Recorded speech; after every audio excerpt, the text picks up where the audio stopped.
I'm Amnish. So today I'm gonna walk you through this Power BI dashboard I built. Basically, the idea was simple.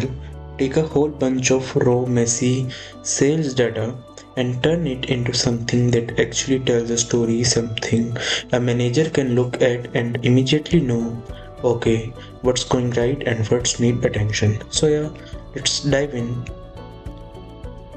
In page 1, I took this background. I made this from a PowerPoint presentation. I used these two. And how to use this new background, like taking new page in format your report page, canvas background, browse and select that image, JPG image, and you can use likewise. So we'll delete this new page and talking about this dashboard,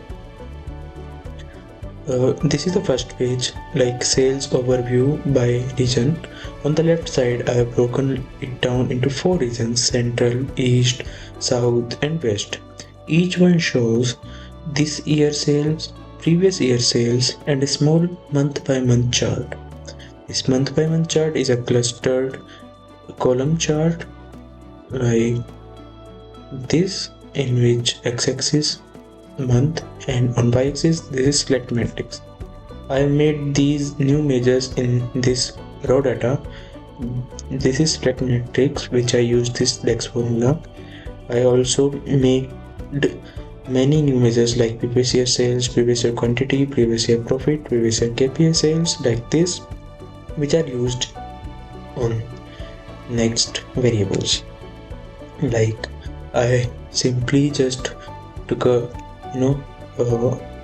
text box and write it central sales, this year sales, which is a card, select matrix, and previous year sales. Like this, I made this one variable and just copy paste it into 4 for the different 4 reasons. So instead of scanning thousands of rows, you literally just glance and boom. West is doing great, so south is struggling a bit, and east is showing solid growth. Likewise, at the top, you will see these buttons where you can switch between sales, profit, and quantity, and then you've got your year filter. These make the dashboard super interactive. You are not stuck with one view. You can compare 2021 versus 2024 or look at profit instead of sales instantly. Like this year, I used slicer. For this, I also used slicer, and in field I put it as select matrix. As you see that the year row is not given in this Excel sheet, but the order date and ship date is given. So I just simply use this formula for finding the year and just make this slicer. On the right, I put in a map visual to show profits by state. Like it's a clean way to see where the money is coming from. You can spot states like California and New York doing the heavy lifting, while some others barely moves the needle. This is a kind of insights that helps businesses decide where do we push marketing, where do we add reps, which states need a turnaround plan. And at this table at the bottom, honestly, this is where the grown-up decision making happens. It shows current year versus previous year sales, profit and quantity, plus year of year percentages also. It's basically your mini P&L. Like I customized it. So you can also do this by format your visual. Now you will understand how I made this page by applying visualizations and new measures, taking new measures. Okay, next, product and segment analysis. This line chart shows how each category, furniture, office supplies, technology performed month by month. It's super useful to catch seasonality, like tech peaks towards year end, which probably matches corporate buying cycles like this. And also in profit by category and segment by sales, these donut charts are basically who is earning the money visuals. Like this is all the interactive dashboard. One tells you which category is most profitable, the other shows which consumer segment like consumer, corporate, home office drives the most revenue. This helps marketing and sales know how exactly where to focus their time and budgets. Like also this subcategory table uh, breaks everything down even deeper, like profit, quantity, margins, sales. This is where you spot hidden gems, like maybe copiers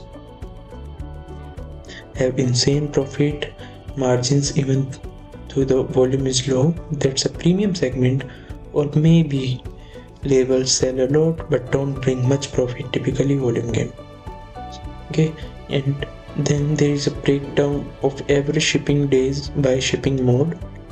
This is great for operations teams. There we can see which mode slows things down. If standard class is taking too long, that's a place to optimize. So I also use these slicers for the bifurcation and simply bifurcate the categories and see the visuals. And in next page, which lastly the customer page, I added a word cloud because it instantly shows who your big customers are. The bigger the name, the more they buy.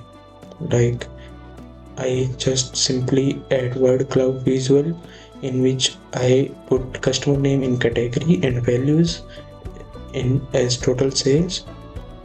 The bigger the name, the more they buy. It's a fun visual like John.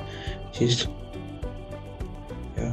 So, but also super practical for account management. Okay, this is the total sales KPI that just a simple bold statement, so you always know the scale we are working with.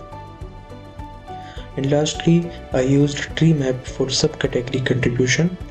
This tree map shows which subcategories dominate the sale mix: office, supplies, furniture, and tech. It's a quick at a glance picture of what drives the business. So overall, this dashboard pulls together sales, profit, quantity, categories, segments, states, and customer data all in one place. Instead of juggling 10 different Excel files, you get one clean story. The goal was to make a dashboard that helps managers track performance, support strategic decisions, and highlights where the revenue and profits are really coming from. Basically, it's a tool you can use daily to understand what's happening and where to act. Thanks for sticking around. Hope this gave you a clear idea of how the dashboard works and why it matters. Thank you for watching.